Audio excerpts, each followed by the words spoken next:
रोजे संगवान रोजे बस इसने बोलते नहीं है। पार्टी में दोबारा शमूलियत की बात तो नहीं हो रही। आपके साथ शेर अफजल मरवत साहब मौजूद हैं, आप लोगों ने तो पार्टी से निकाल दिया है, नहीं, तो हमने कब तक ये वापस आ रहे हैं? विचले जराये के मुताबिक उन्हें खबर मिली हमने पार्टी से नहीं निकाला था, इन्हें पट्टी से आप चिल्लाने लगा।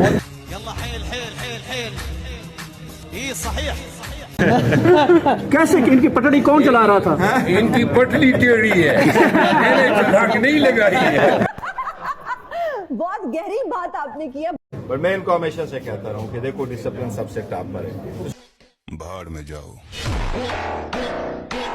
डिसिप्लिन रखो। मैंने उनसे बात की है और मैं इनको कहता रहा कि तुझे पट्टी से उतरना नहीं है जवाब हमारे। और मैं देखिए, मैं भी चेयरमैन साहब को हमेशा से कहता हूं आप इसका कि मतलब- अगर कोई मेरे खिलाफ बयान देगा तो डिसिप्लिन उधर ही बढ़ेगा।